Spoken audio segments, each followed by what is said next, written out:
Hi there everyone, it's Adam here from adaminsights.com. So let's go through the menus and general setup of the Fuji X-H2, now with firmware version 4. This is my Fuji X-H2. I've had it for about 6 months. I've just upgraded to the latest firmware, and I've actually done a complete reset so that I can take you all the way through the menus and the setup that I use for this fantastic camera for multimedia production, taking photos and videos. So without further ado, let's get started. I'm just going to select English as the language.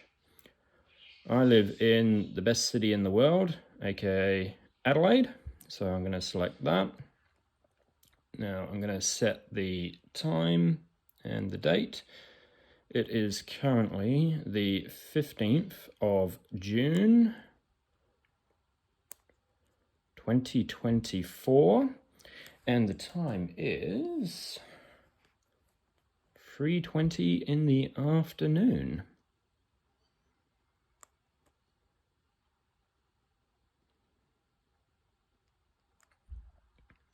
Okay, so we've now set the date and time. I don't really want to use the app for downloading images, so I'm not going to bother with that. Now, this is a new part of the latest firmware update. Do I want the camera to automatically turn off when it overheats, or do I want to extend that, or do I want to extend the recording time? The fact is, I've never had any overheating issues with the Fuji X-H2. It's been really great, even when I've been out using it on a summer's day. So I'm just going to leave this on standard for now and see how I go. I reckon I'll be fine because Fuji's great. All right, so now we're on our standard shooting screen. You'll notice I always shoot on manual. That's just the way that I like to shoot. So this is what we see when we first boot up the camera and we've done the initial setup. Right now, I'm going to hit menu. And let's start setting up all of the camera settings. Now these are all the settings that I use for the way that I like to work and shoot and how I get the best out of the camera and for how it slots into my workflow. Obviously that could be a bit different for you, but I'll take you through all of the settings I use and I'll explain why I'm choosing them. So image size, we'll go large 3:2 aspect ratio because that's really just the industry standard for the photo aspect ratios, and it gives you a nice wide image that you can do a lot of cropping in later on. And if you did want to crop to a different ratio, you can, but 3:2 is a great place to start. Next one down, image quality. I'm going to select fine JPEG plus RAW because I want to have the raw image for editing, but I also want to have a nice JPEG image that I can hand over to someone else at any time if that's what I want to do, and Fuji JPEGs are great. So raw recording, I'm going to leave that as uncompressed because memory is really cheap these days. There's no reason to compress it. The camera will be nice and fast and you don't lose any image quality when you leave it as uncompressed. And quality and speed are the main reasons why I bought the XH2. JPEG or HEIF mode for the secondary image, I'll leave that on JPEG for now because there's still a lot of compatibility issues out there for HEIF.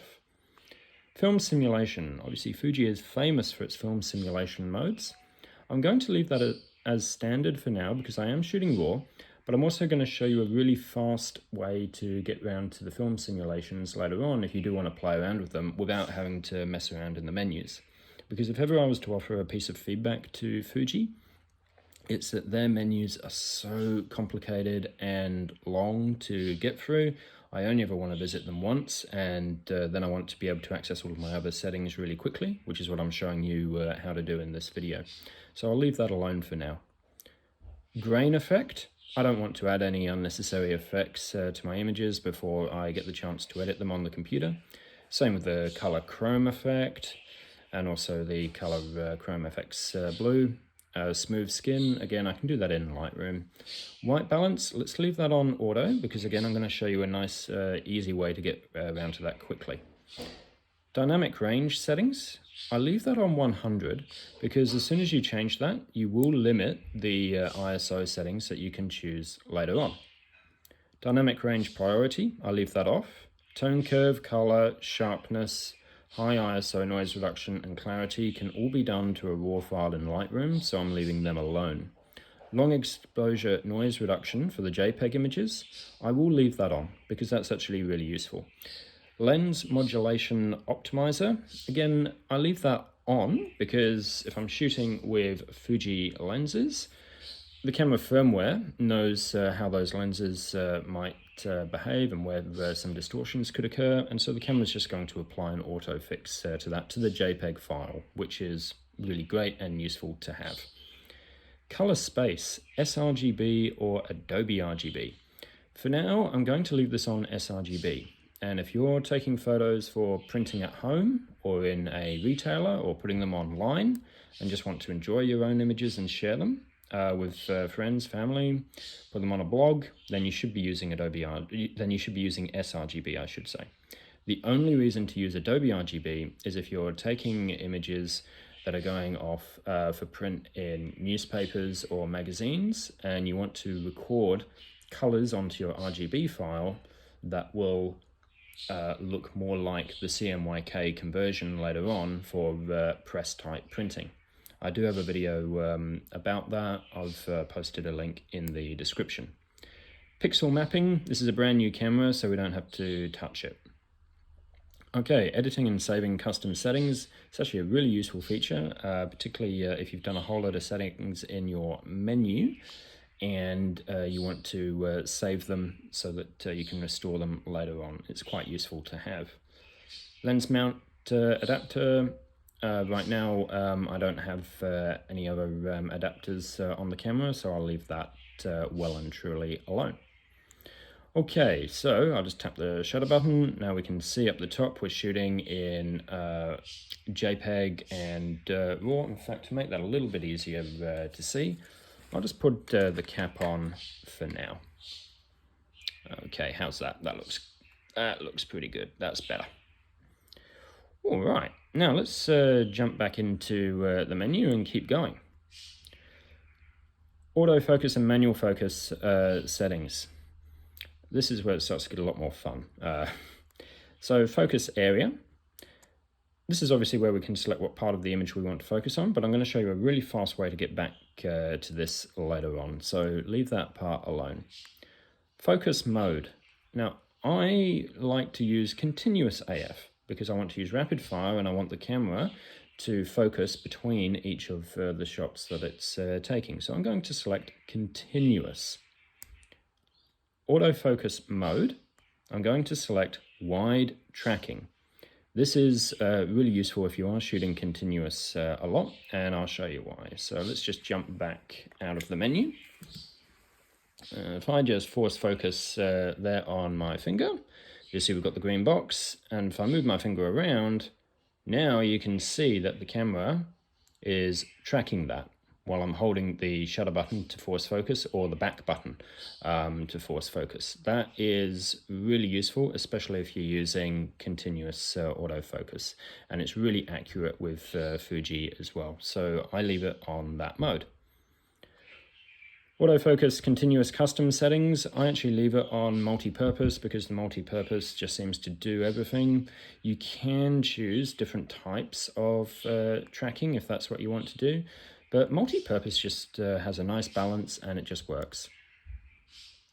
Autofocus mode by camera orientation, so if you want to flip between continuous and single based if you've got the camera being held horizontally or portrait, you can do that.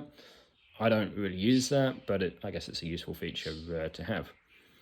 Autofocus point display. This is a really useful feature to have. I'm going to turn this on and just jump out of the menu and see we've now got this lovely grid up on the screen.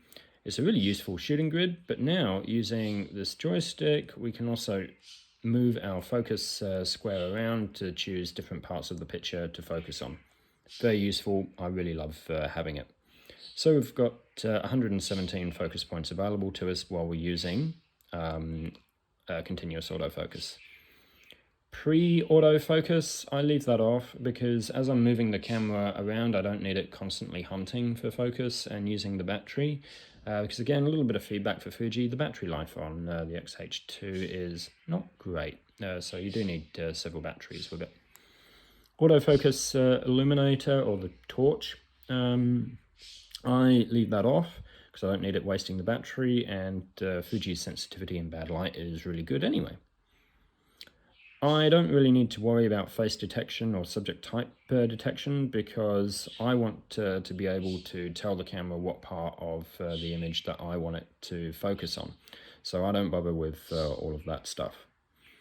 Okay, manual focus assists. I leave them off, but I will come back to them later because I kind of turn them back on, but not entirely, just based on the way that I shoot. And I'll come back to that with some exciting stuff later in the video. Okay, so instant autofocus settings. I will leave that on for single shot, but I don't really use it too much. Depth of field scale, I turn that on to film format basis because then the camera will tell me in meters and centimeters how far away it is actually focusing, and that makes sense to me. This one is really important to me. Release or focus priority for my shots.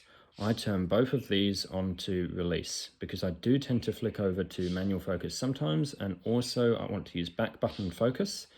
I don't want the camera to suddenly start hunting around for another focus point when I may already be in perfect focus with my subject anyway.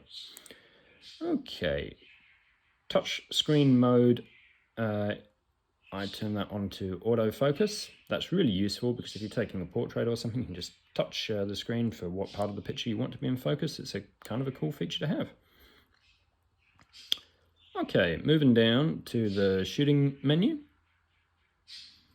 Things like the self-timer, I will come back to them later because I'm going to assign a shortcut button to them. Self-timer lamp, yeah, that's useful. The intervalometer on this camera is nice to use, but I don't tend to spend too much time in this menu. The only settings that I'm going to just check and change, firstly, I want to make sure that the camera is using a mechanical shutter. I don't use the electronic shutter at all because I don't like the jello effect that you tend to get with using electronic shutter. Flicker reduction, if I do get any flickers with lights or screens, it's just a matter of tweaking the shutter speed and all is well, so I don't bother with that. Image stabilization mode. I will turn that on to shooting only because in continuous mode, it's constantly draining battery life as you're moving the camera around. But if you're using shooting only, it's only going to kick in when you're focusing and then taking the shot. So it'll save you battery life because you don't need the stabilizer on when you're not looking through the camera and maybe you're just walking around with it on your neck or something. So yeah, turn that to shooting only and save your battery life. ISO settings, we're going to come back to that later. Digital teleconversion or zoom, we'll come back to that one later. The cooling settings I'm leaving alone because I've never had an issue with them. Flash, I don't use a flash with this camera, so I'm leaving that. The movie menu, leave that alone when you're in a photo mode on the selector dial, because when you go around to video mode, you have a whole load more options available to you in this menu. So let's leave this menu alone for now to avoid any confusion. Okay, so general setup. User settings, format. Let's just format our cards. I've currently got a 128 gig SD and a 128 gig CFast Express in this camera. They're now formatted. Area settings, date and time difference. We've already gone through that with the initial setup. Sensor cleaning, obviously first rule of cleaning is only clean when you have to. Battery age, yep, it's a new battery, that's good to know. Firmware update and reset, we don't have to go too much into that right now. Sound settings, autofocus. I do like a subtle beep to let me know that I'm in focus. Self-timer sound, yep, that's useful. Operation volume, I don't really need things like mechanical sound effects and things like the playback volume for videos. Obviously we can adjust that later on when we are playing back a video. Screen mode, I find that the initial screen mode brightnesses and colors are all pretty good, so I tend to leave them alone. View mode, for shooting, I make sure that I've got this on sensor. That's actually what that little red dot is turning on above the, so below the EVF, because it's just detecting if I'm raising the camera to the eye. And when I have raised the camera to the eye, it turns off the screen. So I leave that just on the eye sensor, and all is well. Image display after shooting. Currently, I do kind of tend to leave it off, but it is actually useful if you do want to see what the image that you've taken is just on the screen. You can always just tap the shutter button to get rid of it anyway. Okay, natural live view. Turn that on, because then you'll actually get a true indication on what your exposure looks like on the live view of your screen. And that's one of the best things about mirrorless. You can actually get that in live view for your EVF of your screen. Why you may want to turn that off, I don't know. I mean, yeah, I just really can't think of a reason why. So now what will happen is as we adjust our shutter and aperture, we're going to see how it's going to affect the exposure. And I'll show you that a bit more drastically later on after we've adjusted some of the ISO settings. F-Log view assistant for video, I don't tend to turn that on. If I'm shooting in F-Log on video, I just want to see it recording in F-Log. Framing guidelines, we've already got the shooting grid that we brought up with the focus, so I tend to leave that off. Focus scale units in the metric system, I'll leave that in meters. Now the rest of this I tend to just leave alone. It's not going to improve the shooting ability for me on the camera, so I just leave it alone. These ones here for things like the Q menu, the quick menu, if I want to give them a background or not. So right now I don't mind it looking like that. Obviously you can go ahead and give it a solid background if that's what you want to do. So if I press it again now, we've got that. I guess that can be a little bit clearer. All right, now it gets into some really useful stuff. So the button and dial settings. Focus lever setting, I'll leave that one alone for now. And I'm going to go down to the function setup. So this is actually really useful. So first off, record button for video, of course that's up there, and that'll be on record. ISO, yeah, we're going to be using that to change our ISO later on. White balance, we can jump straight to our white balance there. That's really cool. So now I'm going to customize this button into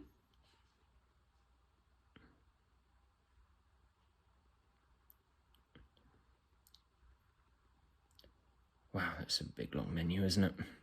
I'm going to customize that particular button into my film simulation mode.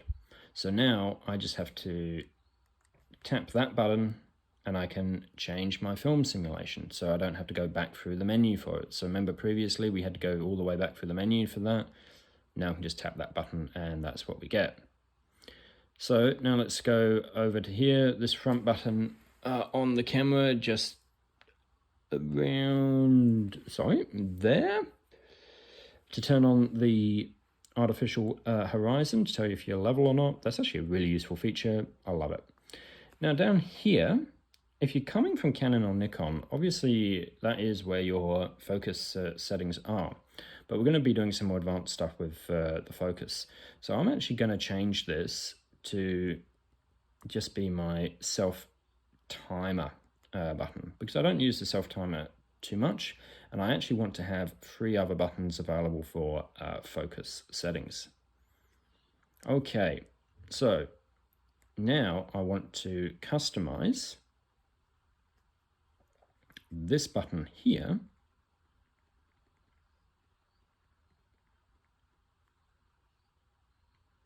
to be my focus mode. So now when I'm shooting, I tap that and I can change between continuous, manual, or single shot.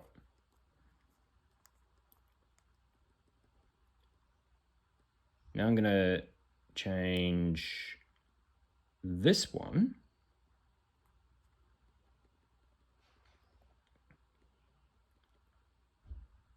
to be my autofocus mode. So I can change my focus mode, and then I can change between my wide and my zone focus, single point, or all. But as mentioned, I like to leave that on wide and tracking. So now, instead of having to jump through the menu, I've just got my focus settings available to me there. It's really, really useful to do it that way. Okay, now because we've assigned film styles up here I should say, now we can bring something else in there. I am going to bring the histogram into there.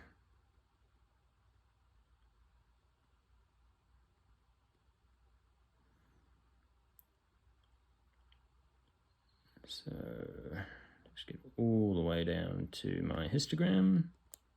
There we go.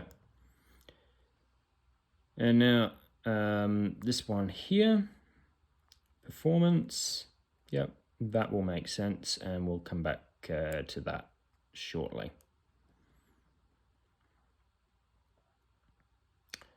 Now to swipe up on the screen, I don't necessarily need to see the histogram again there as well. I'm going to bring in some of the video functions to that. So I'm going to find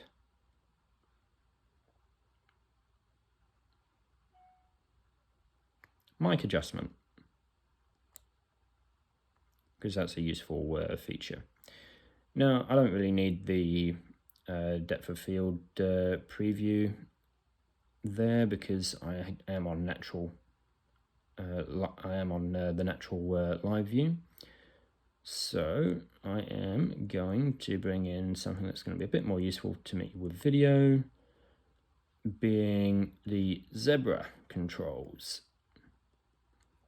Zebra controls is really useful when you are shooting video to identify areas that could be overexposed. Okay, now the drop down.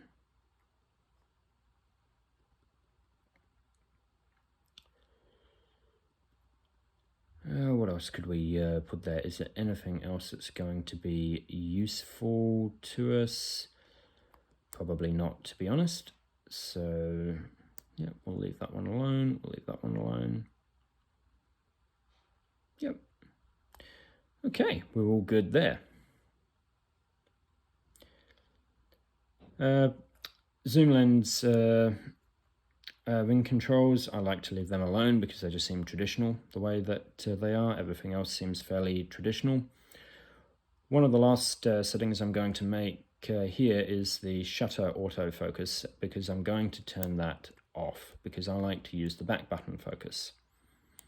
Same with the auto exposure there. Let's turn that off. Shoot without lens off, shoot without card off as well. There's nothing worse than taking a whole load of shots when you don't have a card, and so you might as well build in a function into the camera so that you are pretty much much aware that there's not a card in the camera to prevent you from making that mistake. Okay. Direction of the rings for focus, I like to leave them alone. They're currently traditional. And now, if we jump into power management, auto power off after 2 minutes, I think that seems fine. EVF and LCD boosts, we're going to come back to that in a moment because there's a better way to change them. And all of the networking settings, USB modes, all of that. The only thing I'm going to look at changing on that will be FTP optional settings, because it's easier just to go back, it's easier to sync images with a Mac that way, but that's up to you. All right, let's jump out of the menu. So now the camera will not try and focus when I try and take a picture. So if I want a blurry picture, I can. But if I just press the back button focus, obviously now it's going to force itself into focus, which is great. That's the way I want it to go. So I can move my hand in front of the lens there, try and take the picture. If I want to take that picture there with an out of focus hand, I can, or I just press the back button focus and it focuses on my hand, which is really useful. It's great. So before we get into some shooting, I'm just going to firstly select performance, and I'm going to select between, instead of economy, I'm going to select EVF resolution, because then I get a really nice sharp image in the EVF. You do have a few options here. In fact, I will put the lens cap on so you can read that a little bit better.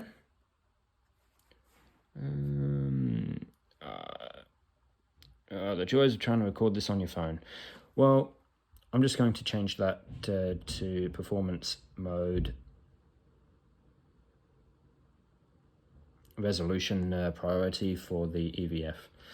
Now, drive mode, I am going to change that to continuous 15 frames a second.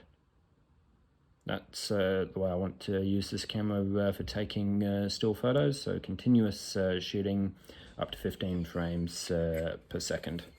So now, when I focus and take a shot, it'll take up to 15 frames a second. Great. So, what did we do with these buttons up here? Obviously we've got ISO. I'm just going to select that.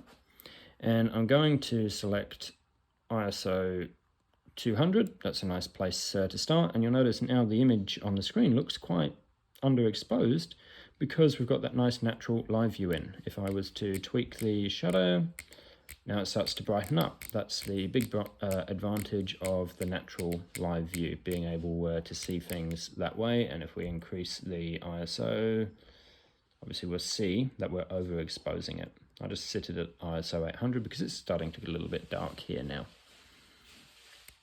And I'll flick that back to 1/50th. White balance, if I just press that, now I can just change the white balance easily with the menu if that's what I want to do. See, those changes may not be coming through on the phone screen, but that's what's going on. For now, I'll leave that on auto white balance. So now, just before we jump into the video menu, one last change I want to show you is the save data setup. Frame numbers, so that's your image file names, continuous. So whenever the camera will just keep going 1, 2, 3, 4, 5, 6, 7, 8, 9, 10 for your file names, and it won't reset them to 0 after you format the card. If you did want to reset them to 0 after you've formatted the card, then you just make sure you select renew in there. File name, I'm happy just to leave them as DSCF, why not? Card slot shooting. I tend to say use backup, because now the camera will take the images and record one copy to the SD card, one copy to the CFast Express. Pretty straightforward.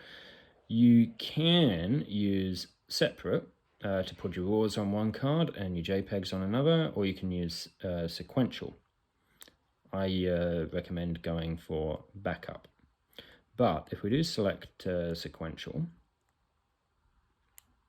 we can obviously choose which card we want to send it to, and if we want to use separate, yeah, then we can do that as well.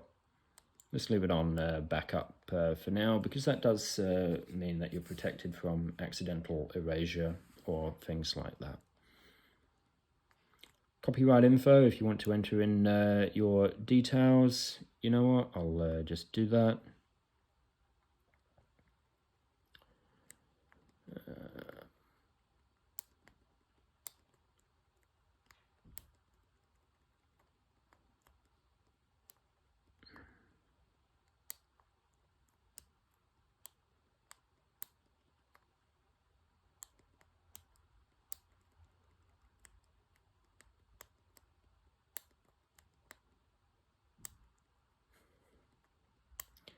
I guarantee when you are setting up a Fuji camera, you will end up with a sore thumb once you've got it all set up.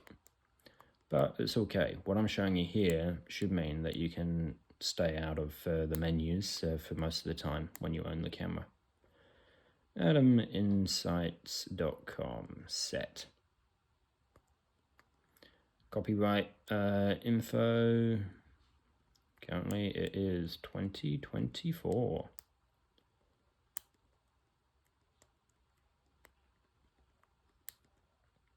Okay, so just go back.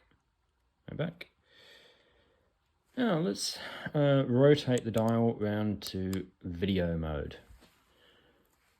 So now we know we're in video mode because we've got the little audio indicator up there as well.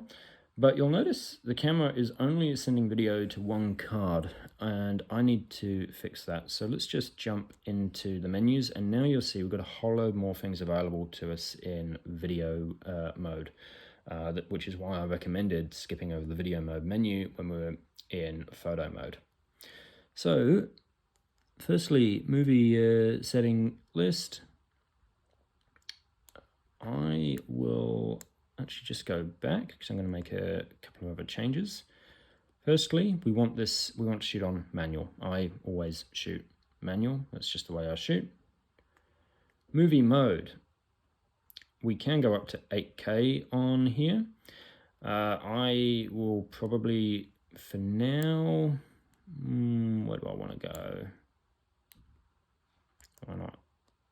No, why not? We'll go to 8K and we will go 25p. Media record settings.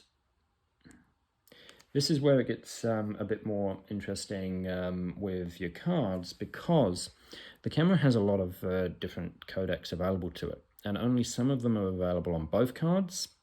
So if I was to select card number 1, so card number 1 is the CFast, and that's what I would use if I wanted to record the ProRes 422 in high quality mode. But fact is, that's a very high-end codec. It's very memory hungry, and on a 128 gig card, that'll only give you 4 minutes of video when you're shooting in 8K. So I tend to take it down to H.265 all I, 720 megabits. The quality there for grading is fine, and it's still a 422 color space, so that's good in my view. Okay, now as we are also shooting in card 1, you will also find that a few other options for your 4K shooting become available as well, such as 50p 4K, if that's what you want to do. I'm actually keen to give 50p a try later on this, but for now I'll stick with the 8K. Okay. Now I want to use the F-Log recording because F-Log gives you the best options for grading, so I'm just going to choose F-Log. That will mean that will end up overriding some settings that you've done in here as well, which is why it's best just to shoot in, well, it's why it's best just to ignore that initial menu and actually do it with the advanced stuff later on.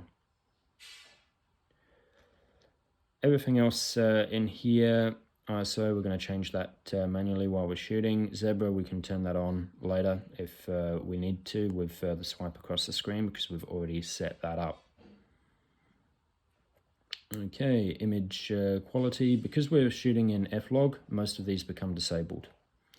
Auto focus for video, I may want to change that back over to single point or manual, but we'll have it. But obviously that'll be dictated based on what we're shooting. Sound levels. I always advise monitoring the sound recording levels on the screen and then just making an adjustment to make sure that your voice is being recorded at -6 dB. Timecode display, I will turn that on. Start time setting, I mean, we'll always start that at 0. I guess at the start of a new project, change it to 0 as well. Settings, and these are the same as what we saw earlier in the photo menu. So now, let's just take the lens cap off, and we will drop the ISO back to 800. So after that, I guess we're ready to do some shooting. So let's rotate the camera around to manual mode for shooting. And I'll flip this screen out so we can see what's going on. And first off, let's just focus in on that. And we'll hit the shutter. 15 frames a second, lots of fun. Sounds good, doesn't it? So we'll hit that button just to replay. There's our images. All fun. And obviously we can go ahead, we can change our film styles in here if that's what we want to do. These are actually a lot of fun with all of the JPEGs, I will say that. The Eterno I should have spoken a bit more about when we were having a look at the video. Obviously, I personally shoot in F-Log, so I've got the flexibility for editing my colors later on.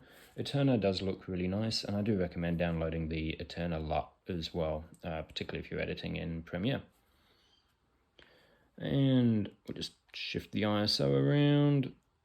See, now we can actually do all of our main important things without having to jump into the menus, which just makes life so much easier, and it means that we don't have to worry about the menus while we're shooting.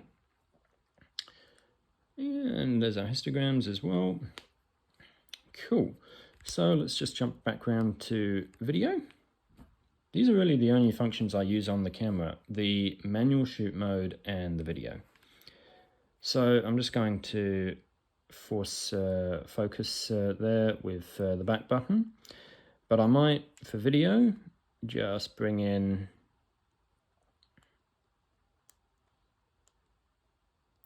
area focus and turn that into manual focus mode for video.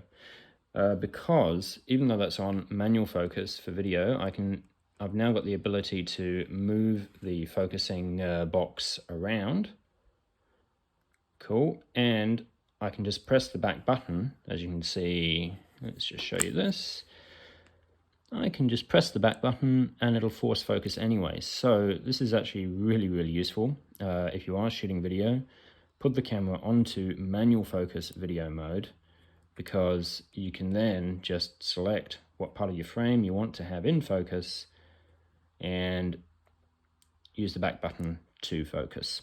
It's really, really cool, really, really useful. You'll notice as I'm speaking, the audio is jumping around, and you'll see it hovering around -6 dB, which is where it's meant to be. We're currently a bit underexposed, so let's just jump up the ISO a little bit. Cool, force focus, and we will record some video.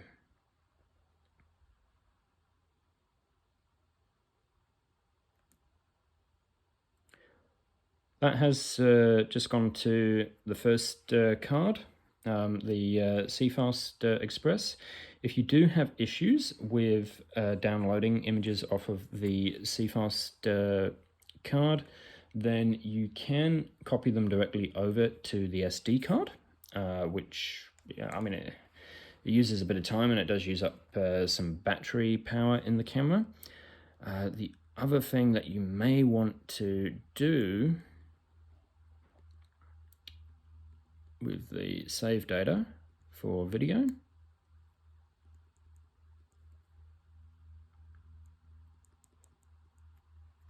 whoops, sorry, it will be up in record mode. What you might want to do is actually just record your video onto both cards straight away, and select your H.265 all intra 422 720 megabits per second. Now you know that your video is being recorded onto both cards. So if you do have issues accessing the CFast Express, which if you're a Mac user like me, you probably do, because trying to access the CFast Express with USB for the files over 4 gigabytes is a bit of a problem. Now you just don't have to worry about it. You know that it's on the SD card, and you can just worry about what's on the SD card and just use the CFast Express as a emergency backup if that's what you want to do.